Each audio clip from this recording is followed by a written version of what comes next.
তেহরানে Israeli হামলার ঘটনায় ইসরায়েলকে লক্ষ্য করে পাল্টা হামলা চালিয়েছে ইরান। ইসরায়েলে শতাধিক ড্রোন হামলা চালিয়েছে তারা। এর আগে ইরানের পারমাণবিক ও সামরিক স্থাপনায় হামলা চালিয়েছে ইসরায়েল। এই হামলায় ইরানের সশস্ত্র বাহিনী প্রধান এবং রেভলিউশনারি গার্ড প্রধান নিহত হয়েছেন। ইরানের সংবাদ মাধ্যমগুলো এসব তথ্য জানিয়েছে। অন্যদিকে ইসরায়েলি প্রধানমন্ত্রী বেনিয়ামিন নেতানিয়াহু বলেছেন, যতক্ষণ প্রয়োজন ততক্ষণ এই অভিযান চলবে।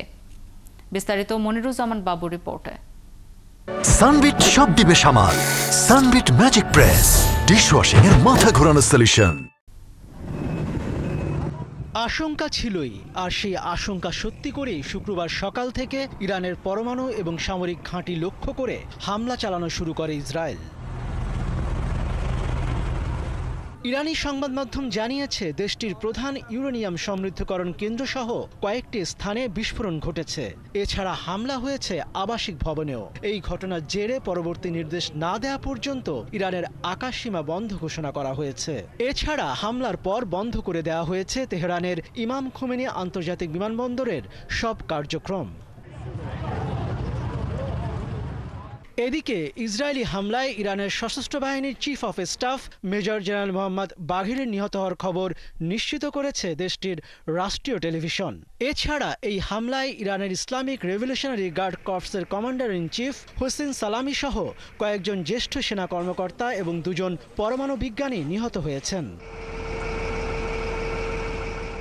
ইসরায়েলি সেনাবাহিনী জানিয়েছে, তারা ইরানের সামরিক ও পারমাণবিক স্থাপনাগুলিতে হামলা চালিয়েছে, যাতে তেহরান পারমাণবিক অস্ত্র তৈরি করতে না পারে তা নিশ্চিত করতে একটি দীর্ঘমেয়াদী অভিযানের শুরু হিসেবে এই হামলা চালানো হয়েছে।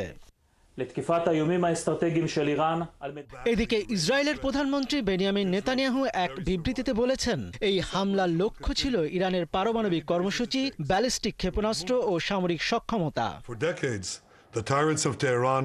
আমরা ইসরায়েলের ইতিহাসে এক গুরুত্বপূর্ণ মুহূর্তে দাঁড়িয়ে আছি। আমাদের এই সামরিক অভিযানের লক্ষ্য ইরানি হুমকি প্রতিরোধ করা। যতদিন না এই হুমকি বন্ধ হচ্ছে ততদিন এ অভিযান চলবে। ইসরায়েলি প্রতিরক্ষা বাহিনী আইডিএফ দাবি করেছে, ইরান পাল্টা ব্যবস্থা হিসেবে ইসরায়েলি ভূখণ্ডের দিকে প্রায় 100টি ড্রোন নিক্ষেপ করেছে। পাল্টা হামলার আশঙ্কায় এর আগেই ইসরায়েল জুড়ে বিশেষ জরুরি ব্যবস্থা জারির ঘোষণা দেয় নেতানিয়াহুর সরকার। এদিকে ইরানের সর্বোচ্চ নেতা আয়াতুল্লাহ আলী খামেনি এক বিবৃতিতে বলেছেন, এই হামলার মাধ্যমে ইহুদিবাদীরা নিজেদের জন্য তিক্ত ও যন্ত্রণাদায়ক পরিণতি ডেকে এনেছে। এর জন্য তাদের কঠিন শাস্তি ভোগ করতে হবে।